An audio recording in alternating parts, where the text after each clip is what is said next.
All right, let's get started here. Hello, my name is Don Rippert, and I'm the moderator for this next installment of Infinitive Live. Today, we're going to dig into the exciting area of retail media, sometimes known as commerce media, which over the past few years has exploded in new revenue growth and is quickly expanding the powers of the media industry into almost every other industry group. Retail media is providing new opportunities for organizations seeking new revenue and are willing to think in new ways. So before we get into the details and everything else, let me introduce the panel. And let me say that if you have questions, there should be a Q&A button at the bottom of your screen. Please go ahead and enter your question, and we will answer it after the presentation, the formal presentation is concluded. I'm joined today by three studio panelists, all of whom are experts in their given areas and collectively bring strategic and hands-on experience to the discussion around media, advertising, first-party data, and the technical solutions required to implement that. First is Steve Malinchuk, almost 30 years of strategy and business transformation work in the media and technology space. He is the executive market developer at Infinitive for the media, entertainment, retail, and hospitality market. Dan Kirby, Infinitive director and subject matter expert for the media and entertainment market, with years of hands-on experience working on monetization solutions at premier publishers like NBCU and consulting across numerous other large publishers, implementing ad business strategy and end-to-end solutions which drive media revenue. Sri Padrangi, Infinitive director and subject matter expert within the technology practice. Sri brings deep expertise implementing complex data platforms, focusing specifically on how clients collect, analyze, and use first-party data to drive business impacts. Welcome to the program. So I'm going to provide a very quick definition of retail media, sometimes called commerce media. We'll get into the details as we go on. Fundamentally, if you're a retailer or a hospitality company or a travel company or a retail bank, anybody that has a lot of visitors to your website, you can use advertising technology to sell ads on your website and make money from those ads. And if you use your first-party data to guide those ads, you'll get a higher price per ad sold or per impression sold. So it's a capability for non-advertising specialty companies to become advertising specialty companies. And again, we'll get into more detail as we go on. The growth of this area has been astonishing. It's risen to over 45 billion in annual spend revenue for retailers and commerce companies, and it's expected to double to over 100 billion by 2027. So by quick math, that means there's a $50 billion in revenue up for grabs each year, beyond who's already in the game today, or at least beyond any expansion of those who are in the game today. It's a big opportunity. Some key points about that opportunity: the margin for this revenue is 50 to 70%. So that's well above typical retail product margins by a wide margin. And a focus on these capabilities has shown that rather than upset customers, if done correctly, it actually increases loyalty and provides lift with more people buying that are seeing well-placed ads than people who come to the website when there are no ads. And again, buying from that website. So what have been the three factors that have driven this? The first is the pandemic. How many people spent time on their supermarket's website before the pandemic? You know, what did you go there and do? Very, very few people went to their supermarket website, other than to see maybe when the pharmacy at the supermarket was going to close that evening.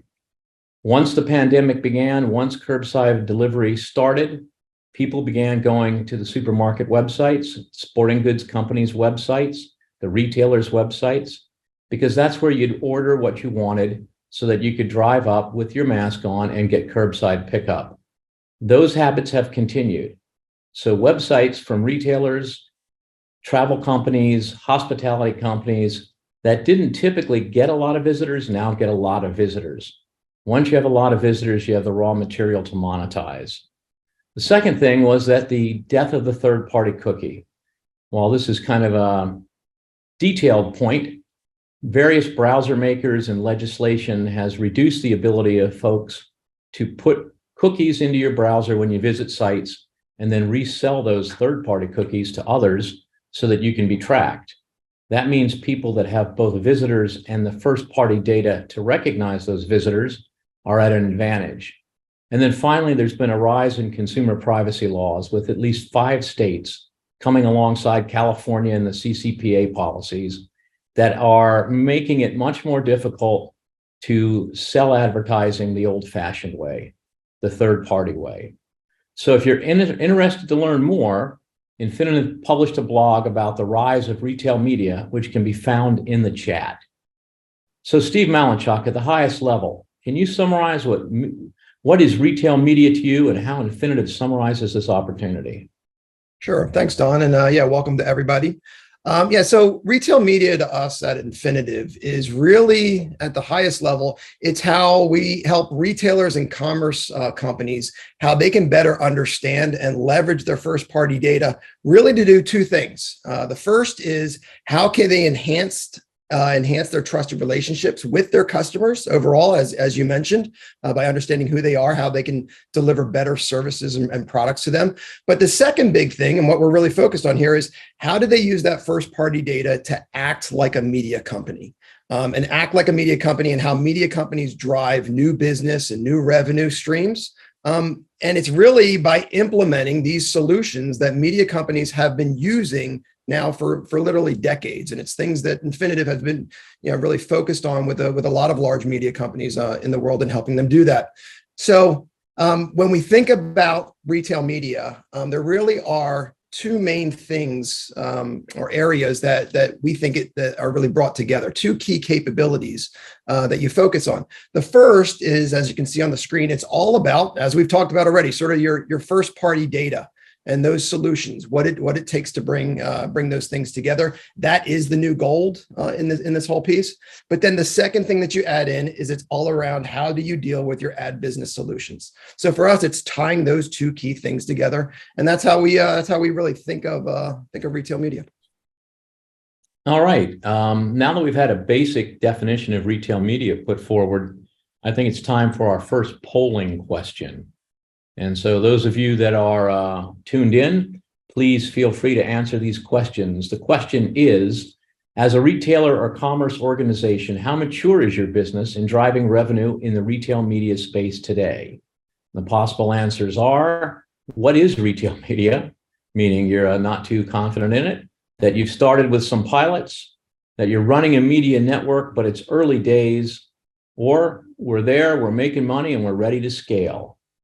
So I'll give everybody a minute or 2 to fill in their answers to that question, and then we'll see what we get for the answer.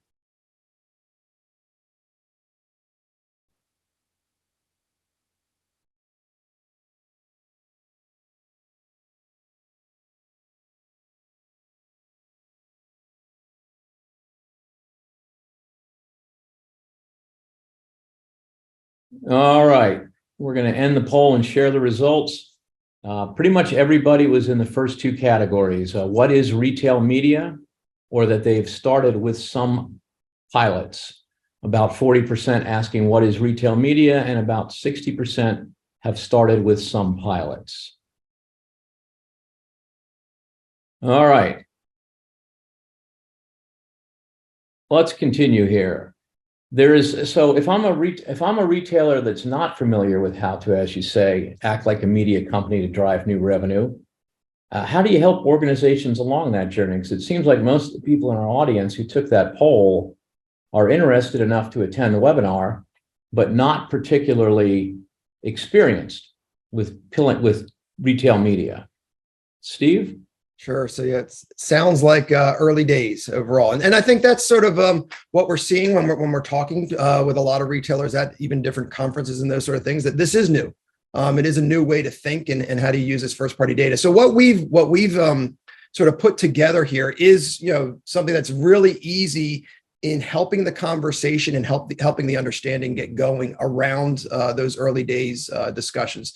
And it's what we call our 8 ways framework. So we're going to talk through it, but at the end of the day, it really is a framework that we help people walk through in understanding two key questions around of this opportunity, this, as you mentioned, Don, this $50 billion that's sort of up for grabs.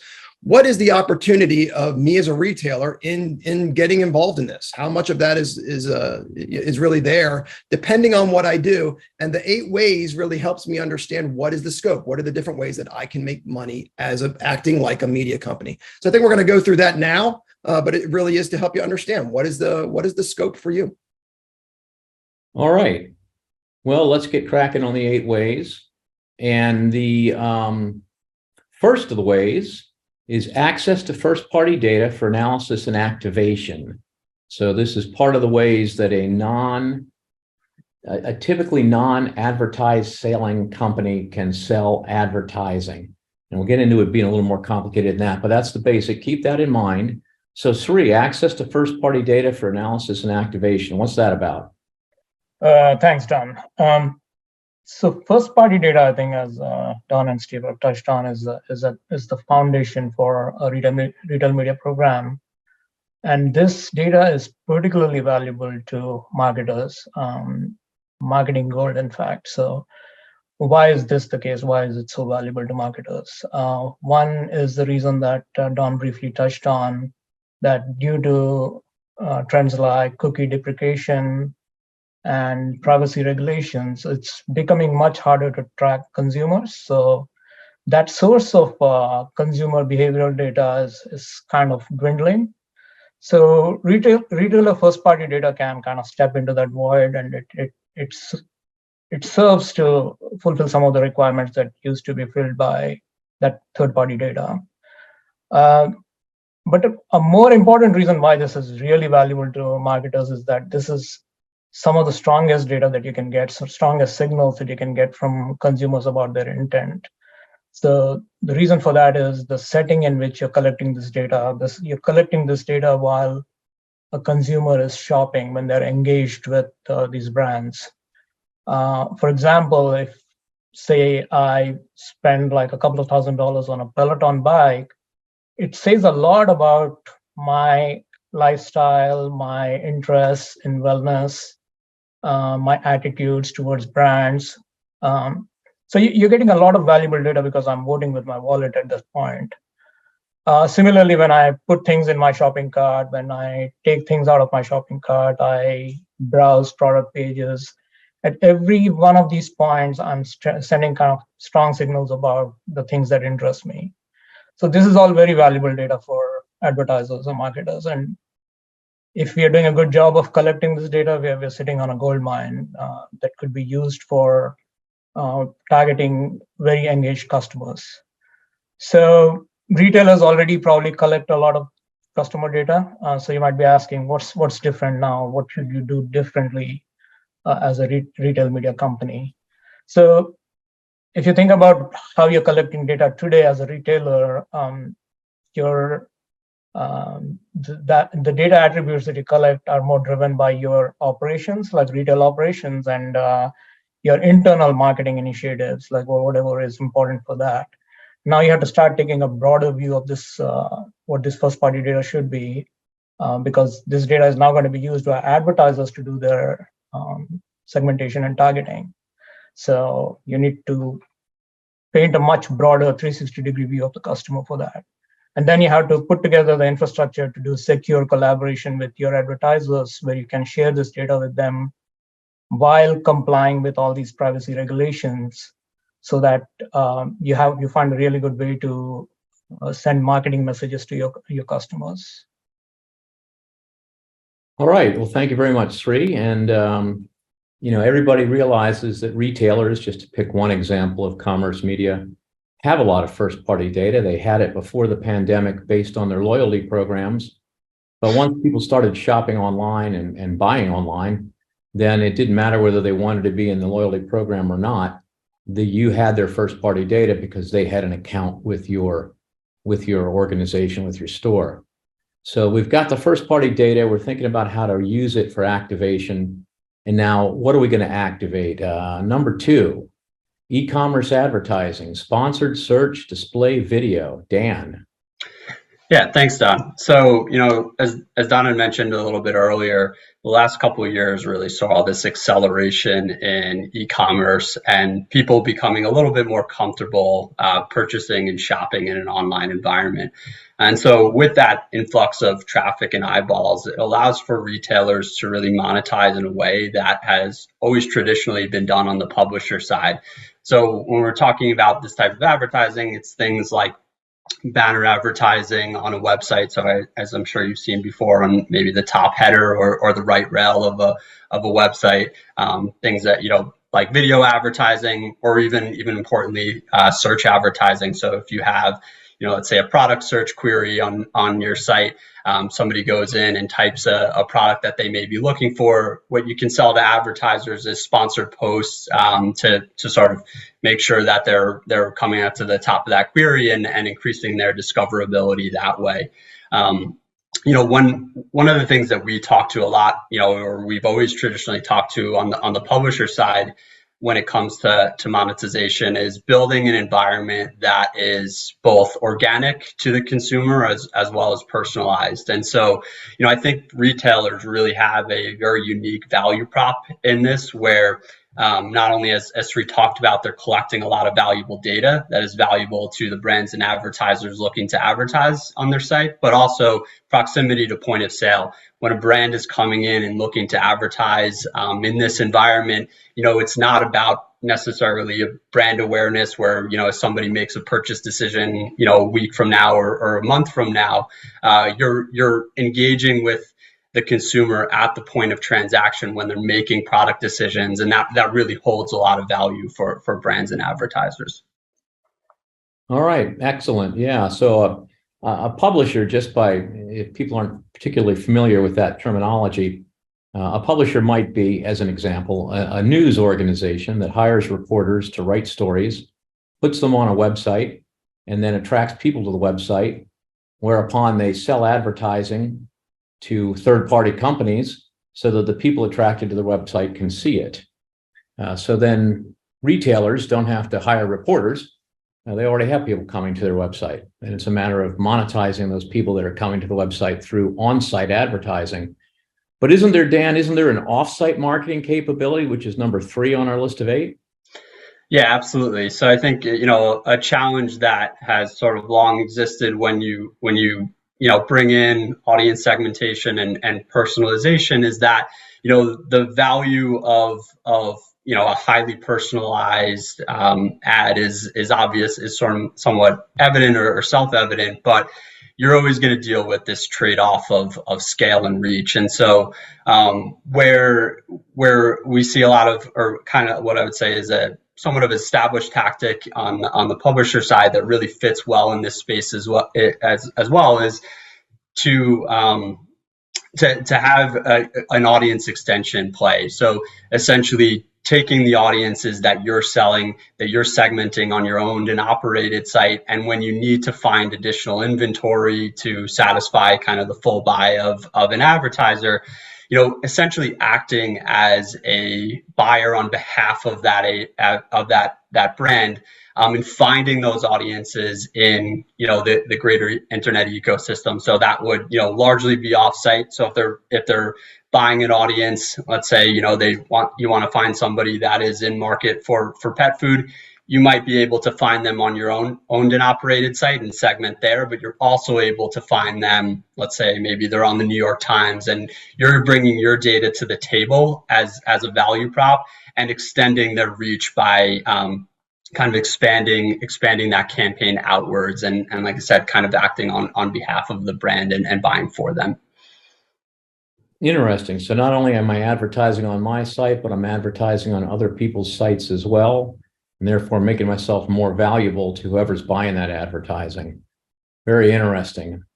So then we spoke a moment ago, a little bit earlier, about brand experience, shopping experience and loyalty across customers and brands. Does this help or hurt? Does putting ads on your website improve or degrade customer loyalty? Sri, what do you think? So this is a legitimate concern. I think particularly if you haven't done a lot of advertising on your e-commerce site or on your mobile apps before, you might worry a little bit about how this will affect the customer's experience, shopping experience as such. But I think the key here is how relevant you make those ads and that content that you show to the customer is. So definitely, if you show an ad that is completely irrelevant to the customer, it's an opportunity lost in terms of influencing that customer's buying decisions. But it is also it makes for a kind of a disjointed customer experience. They might not particularly like it. For example, let's say I come to your retailer website as a 50-year-old male with teenage kids, and maybe I'm a golfer. It makes sense to show me like ads for golf clubs or accessories or promotions for the local golf courses. But if you show me ads for like diapers or something, I'm not going to connect with that. And that's definitely so how you personalize your advertising and how relevant you make those ads to that user is definitely key to giving a good experience to the consumer. And this is also a great opportunity to cross-sell and upsell to that same customer and get some sales lift out of that. So essentially, as a publisher, you're getting like 3 bites at the apple to say. So you have if you're selling ads, you're getting that new revenue stream, and you can get a sales lift out of it. And the third thing you can get is you can provide a really good customer experience, and that would have its own benefits. All right, outstanding. And I think poorly directed ads are frustrating. Well-directed ads are customer experience improving. I think everybody knows that if you go onto Amazon.com and you see people that looked at this product also bought those products, that's pretty impressive. That's pretty enhancing because it helps you think through, what else you might be looking for. So the fifth of our 8 ways to monetize in retail media is partnerships and bundles. Steve and Sri, do you want to talk about that? Sure. Yeah, I can kick it off here. And Sri, I'm with you. Don't show me any ads for diapers. But what we're seeing happening at this partnerships areas and bundles areas, I think is really exciting because it's one where you can really start to think even beyond what you sell today because of things that have happened in the marketplace. The idea around partnerships is really, as a retailer, starting to think even more broadly around what is the experience, end-to-end experience that you want to be providing to your customers. As an example, if you sell sporting goods and pickleball is the fastest growing sport in America right now, you sell pickleball accessories and paddles and shoes. What retailers are now doing is they're trying to give that end customer an end-to-end experience with what they buy with them. So it's not just about buying the accessory. It's also about how do I now partner up with those other, say, hotels or travel agencies or the different resorts where now you can sell in partnership with them a weekend getaway for a pickleball tournament or for a training class or tying together with other organizations in your area on lessons or on where people are getting together. So this idea now is to expand what you are delivering end to end for your customer. And Sri, maybe you can add a little bit on why that's more possible today than it ever was before. Yeah, so definitely the idea here is that you combine what you know about your customers with what your partners know about their customers. And when you bring those insights together, when you bring the data together from both sides, you can mine that data to figure out what you can offer these customers, like what product bundles you can put together, and also who you need to target. So the reason that's become more possible than ever now is that there are a bunch of technologies around secure data sharing.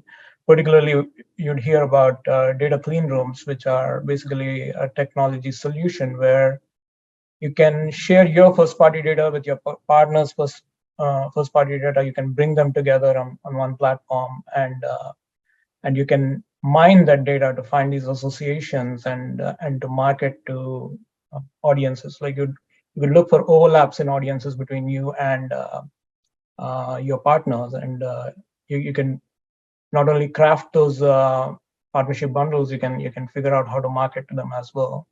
So you'll see examples of this all over the place, like the sports one that Steve mentioned. Like if you know that in your customer base you have um, a segment which is like very focused on health and wellness, you could offer them not only products that you sell in that space, you can bundle them together with services like classes at your local gym or something like that. Same things about with like things like gourmet foods and wines. If you sell those, you could partner with somebody who might provide like classes or teach how to cook. You see this with retailers like Surlataglu. So this is a pretty rich area to figure out these kinds of partnerships. All right, great to hear. And seems like a very important area. I know companies like NASCAR have been working on bundled capabilities where they come to town and suddenly the Cabela's are involved with NASCAR, and then the camping grounds are involved with NASCAR because they're bringing an audience. The sixth one, in-store and out-of-home digital advertising.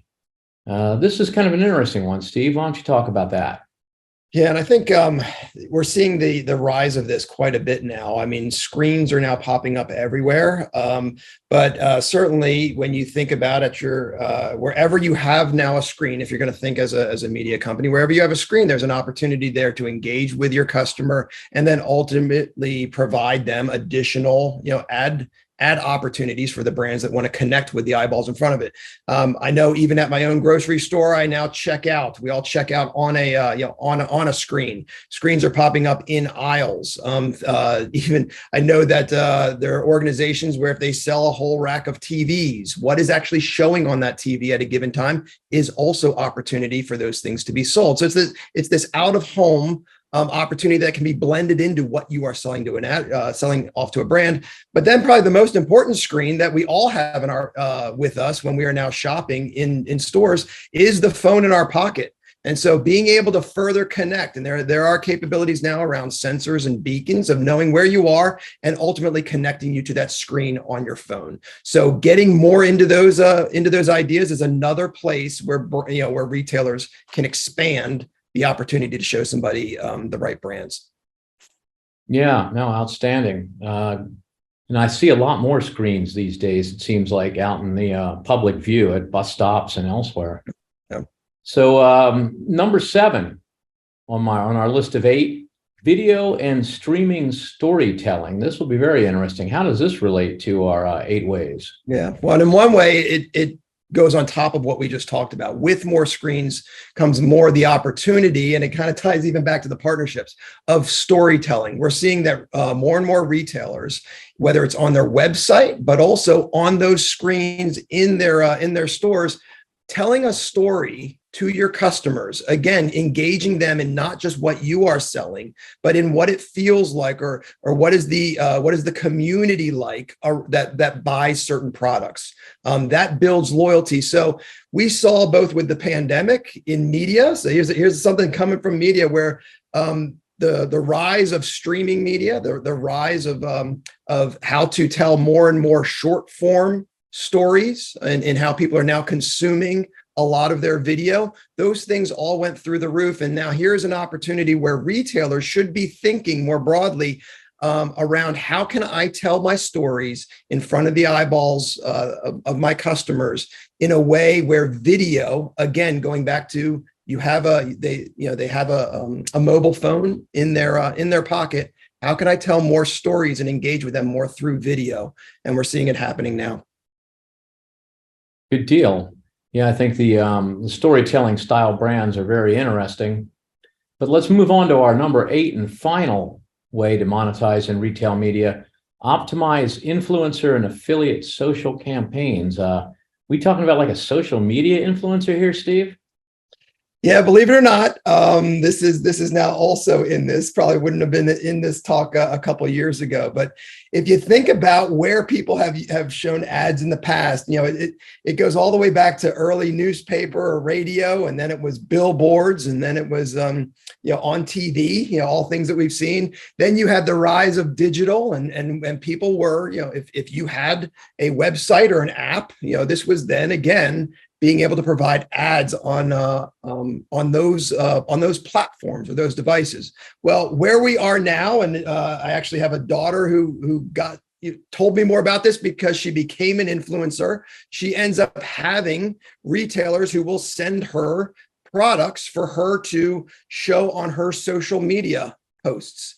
And in this case, she is acting like yet another, I'll say, platform for that retailer as another place to show ads. All right. Now, the human beings are now becoming the place to also show ads. And so what this means is it's just another place where if I'm a retailer and I want to go to a brand and offer that brand can show ads on my website, on my apps, in the videos and screens in my store, you can also now engage them in the influencers or whoever you are using in the social media aspect. You can engage them in how they also come alongside with your social media influencers and just really extend the number of ways that you are connecting, that they get to connect with your end customers, and what you're able to offer to them as yet another platform on where their brands can show up.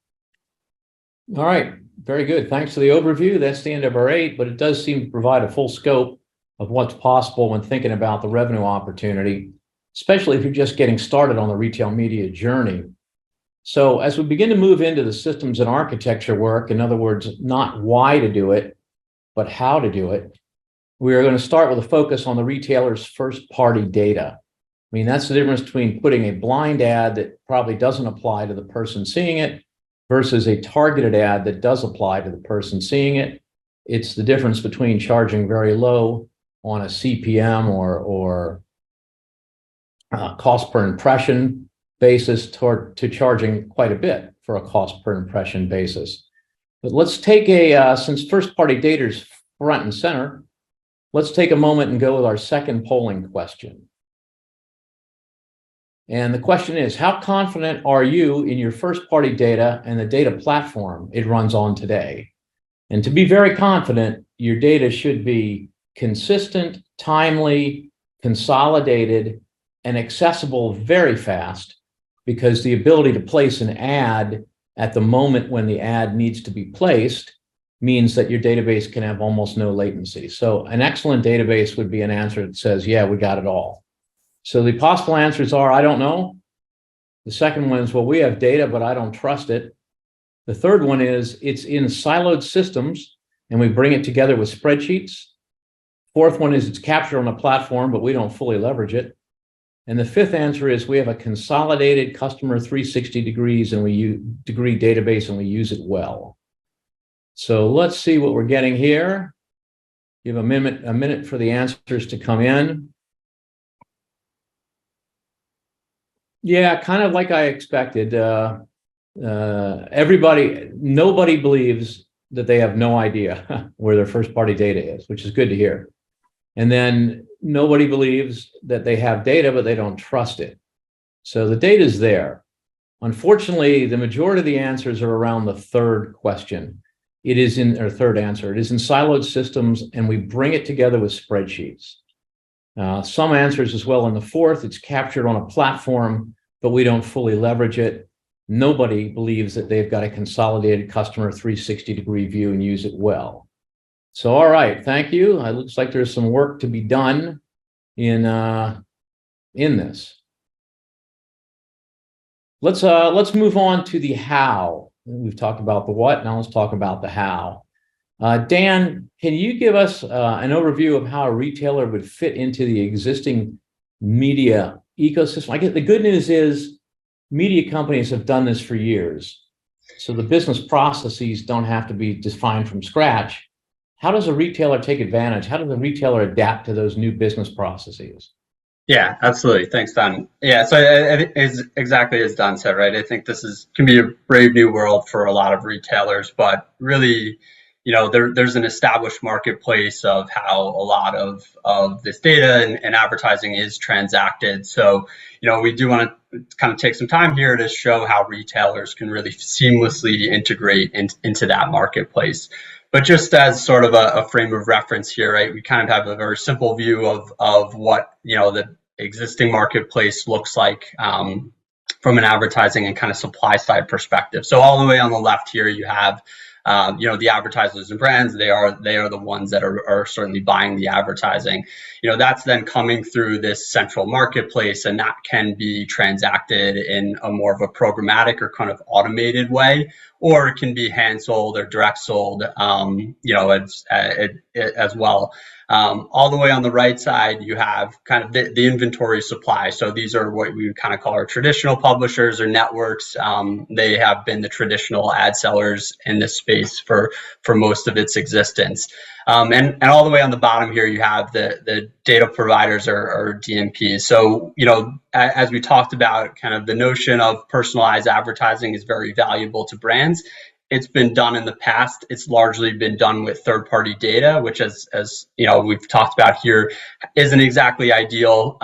As well as there are going to be some challenges for third-party for the use of third-party data going forward, whether that be privacy regulation or certainly the deprecation of cookies. So, one of the first ways we really see retailers integrating into this is sort of on this bottom half. So the ability to really enhance the quality of data that is being injected into this marketplace. So as you can kind of see here, retailers, let's say a Walmart, Macy's, et cetera, can kind of come in, basically resell their data. This is very similar to what Sri talked about in method one.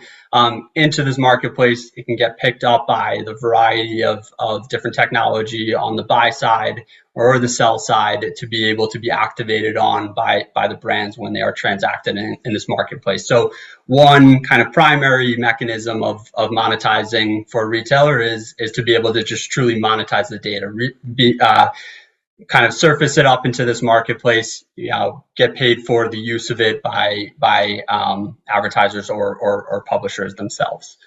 Secondly, we kind of see on all the way on the right-hand side here, where, as I talked about, this notion of kind of e-commerce advertising. So in this particular example, we sort of have Kroger here. What Kroger is now becoming is a supply side partner in this ecosystem. They're taking their inventory, surfacing it up for in the marketplace to be bought or sold by any of the advertisers and brands. And then kind of moving on to the third one, you see all the way kind of in the top left of the middle box, basically having this notion of kind of offsite marketing or buying on behalf of the advertisers. So in this particular case, you have Walmart kind of functioning as a media buyer of sorts for an advertiser or brand, finding from the variety of different publishers or networks that are in the supply ecosystem, layering on data to enhance the quality of that advertising and kind of finding that those matches for the brand and advertiser in that ecosystem.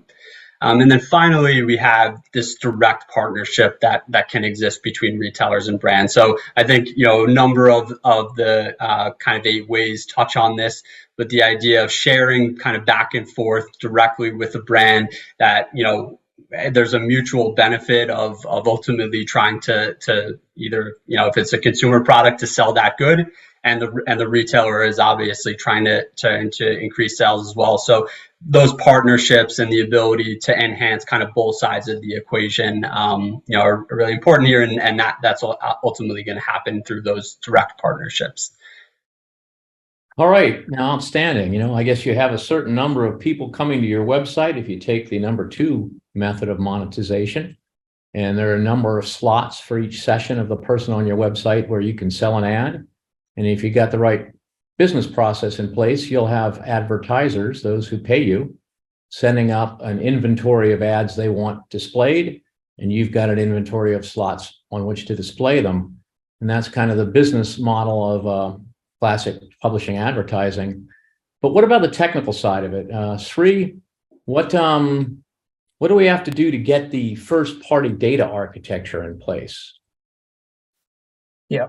So given the fact that a lot of the success of this operation depends on how good your first party data set is, how rich it is, so that advertisers can actually target their ads well, so that they're not only relevant, they're going to get good return on their ad spend. you have to make sure that the retailer's first-party data is pretty broad and deep as well. So that customer 360 profile that you see in the middle of the screen, that is the kind of like the marketing goal that you're trying to put together. And it needs to look at the customer from a bunch of different lenses. Like you want to look at them from the lens of what were the products they're interested in, what sales transactions they participated in, their interactions with your customer support staff, like maybe if you returned things. You want to capture all these pieces of data. What did they engage with? Like which promotions were more attractive to them? How price sensitive they are, and what are the sentiments about different products that they have purchased and used. So literally, you are trying to put together a picture of each customer, which is very rich and kind of examines that customer from every point of view that's available to the retailer. So the way you would go about doing this is to kind of scrutinize all your customer touch points that you have. So for a typical retailer, there would be many dozens of touch points that they have with their customers, where they engage with their customers. Some of the larger retailers, they might run into like hundreds of touch points. So something like for example, your e-commerce website is going to be one of the biggest ones where you can have a lot of engagements with your customers. So also your mobile apps and your social media platform, where you could have some more unstructured interactions with your customers. Like they might write reviews there of products that they've used. A lot of retailers will have some CRM systems where they capture customer information. OLTP databases are like, if when a transaction happens on a point of sale system, it's going to first land in your OLTP database. So you want to pull data from there as well. And there could be a lot of other applications in your systems, like call center application, for example. That's going to give you another look at any other interactions that you might have with customers outside the main sales channel. So this gives you access to a lot of different kinds of data about a customer, like their behaviors, attitudes, and even like on the back end, things related to measurement of your campaigns. So your job is as a retailer in putting together your first party data set is you want to create this very rich model of data out of your source systems. So it's a big data engineering effort. You want to collect data from all these sources, and you have to transform that into this unified model of the customer. And part of that data engineering process is also to make sure that you have good quality data that's accurate. And like Don mentioned, you want timeliness is a big factor too. A lot of these customer events that happen, your knowledge of those events is less valuable as time elapses. So you want to know these details about a customer as soon as these events happen in many cases.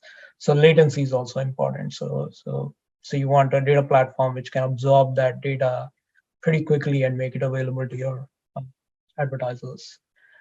A big part of this task is also identity resolution. So you have customer data from a bunch of input platforms. You want to be able to match the data, the customer across all these platforms, to make sure that we're talking about the same customer when like say a customer buys something and then goes on your social media site and writes something about his experience using it.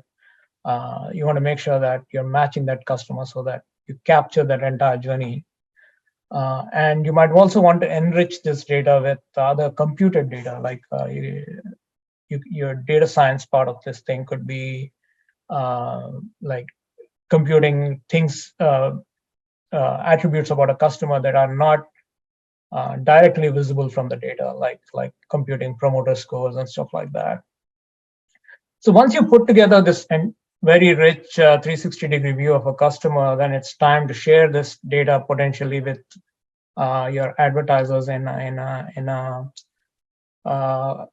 way that is compliant with security regulations, and making sure that you're not violating any of like the customer consent agreements that you might have.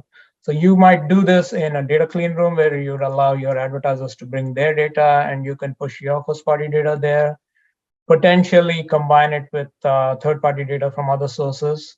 And once you have this augmented, good quality first-party data in that platform, it's ready to be used for segmentation and targeting by your advertisers. On the back end of things, like I said, measurement is an important thing. When advertisers run their campaigns on your retail media network, for example, you want to measure how these campaigns perform. Like you want to measure how many impressions were seen, and you might want to do some attribution of the results that come about. Like if a purchase was made, how would you attribute that to all the various campaigns that that particular customer might have seen? So that's on the analytics side of things that you might make available to your advertisers. And there is this rest of the stuff that that Dan talked about. Like there's this whole ad tech stack where you have these components like DSPs and SSPs and all these things, all these components of ad infrastructure that this data needs to connect to. All right, excellent. Let's I'll pretend I'm a retailer here for a minute. I'm attracted to the $100 billion revenue stream. I love the 50 to 70% margins. I understand there are lots of ways to get into that revenue stream. I know it's different than what I've been doing, but I accept the fact that other industries have been doing this for quite some time. Steve, what do I do? How do I start? What do I begin with?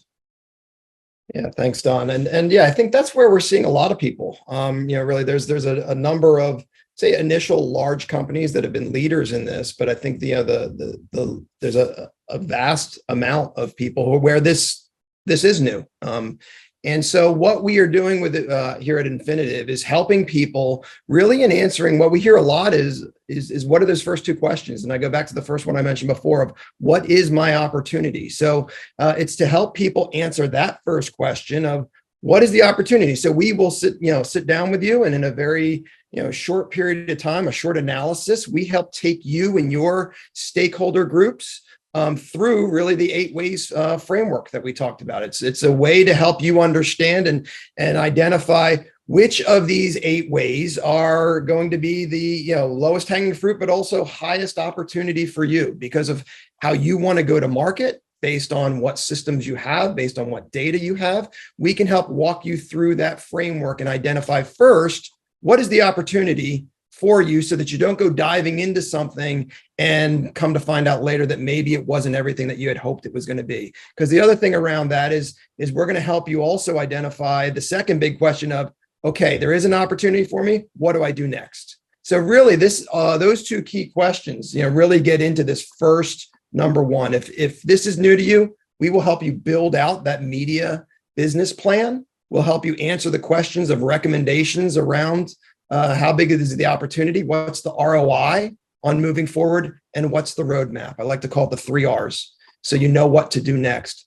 But if you are already into this and you're up and running, we talked at the very beginning, this is all about 2 key things. It's about first-party data, and it's about ad systems and bringing those together. So if you're already in this, and it's a matter of scaling, or it's a matter of moving to the next level on this, number 2 and number 3 are the next ways that we help you then roll up our sleeves, implement the solutions alongside you, pick the right vendors, or even bring things in-house if you've currently outsourced them. Number 4 then is really all about scaling. And these 4 steps are the things that we've been doing with large media companies now for literally 2 decades. So having the experience of how have people in the media space done it, we are also bringing a lot of that deep expertise so that you don't have to learn as you go. It really is standing on the shoulders of what people have been doing now already and how to be successful in this business. We can walk you through all those pieces. All right, thank you very much. And that concludes our prepared remarks. Let me see if there are any questions. Okay, we do have a few questions. The first one, are there other industry examples outside of retailers that could benefit from this thinking and these capabilities? And I mentioned a few, but Steve, maybe you could give us a little more of an extensive description. Yeah, Don, and had listed off a few in the beginning. I think the way to be thinking about this, I mean, certainly we've focused on retailers here, but if you go back to these capabilities, and even when you look at the 8 ways, maybe not all 8 are relevant to every industry, but at the highest level, if you are an industry or an organization that has a lot of first-party data, and you are engaging with your customers in a digital way, online or through these, through deep engagement, then this is for you, right? It really comes down to, we said at the very beginning, the goal now is having an understanding of your first party data and then leveraging it so that you are engaging with the eyeballs on screens in many different places, or through how media companies have been doing it. So with that in mind, it is retailers. We know that the delivery services have also gotten into this fairly quickly, like a DoorDash or an Uber Eats. Travel groups are now into this, right? Everything from airlines and Ubers and taxi cabs, right? It's also into hospitality. Marriott was one of the first hospitality groups to set up their own Marriott media network. So when you are going into a new city, they can identify what is that end-to-end experience that they want to engage with you on. But then it also now is, banks now are fitting into this too. So we're seeing financial services get into it. Again, I go back to, if you got a lot of first-party data and you're engaging with your customers, then these solutions are for you. You can now act like a media company and drive new revenue. All right, great. Let's go to the second question. Are there specific steps in the 8 ways framework that are higher priority than others? And I'll interpret that to mean, where's the biggest bang for the buck? What's the thing I would do first or second that doesn't take a tremendous amount of time or effort to get up and running? And Dan, maybe you can handle that. Yeah, absolutely. I think that certainly what will underline all of these 8 ways is kind of the collection, the consolidation, and kind of enhancement of quality of the first party data. And I think from there, you can kind of move into a number of different ones, as you so choose. As Stephen mentioned earlier, we love to come in. I think we're excellent at aligning kind of the business goals of a company or retailer to what their what fits for them. But the foundation of all of that is going to be how kind of secure, how consolidated, how kind of easy it is for you to activate on your first party data before you can take any of those next steps. Okay, got it. And then one of the panelists mentioned something called a clean room.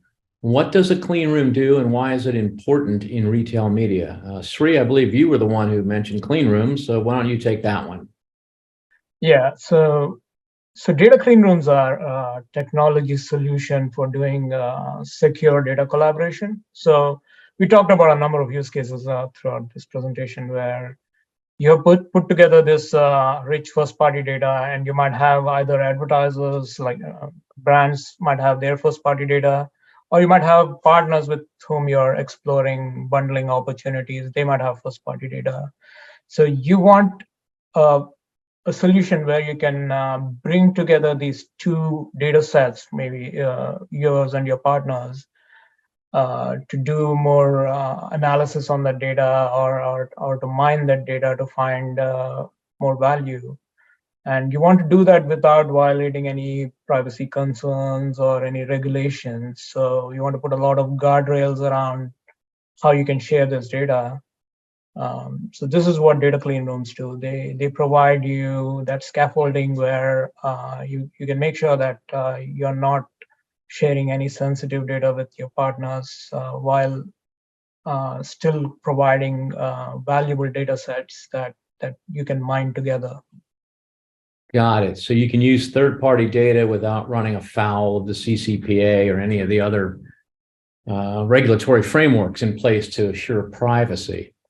Okay, that's the end of the questions. Thank you very much. Thank you to all the people that came and watched this webinar, and thank you to our panelists. We will have this has been recorded, and we will have the recording up on our website at infinitive.com. So if you want to review it or you want to send it to a colleague who was unable to make the webinar, please send the link to them and they'll be able to watch this. Again, stay tuned for the next episode of Infinitive Live, but for now, we're signing off. Bye.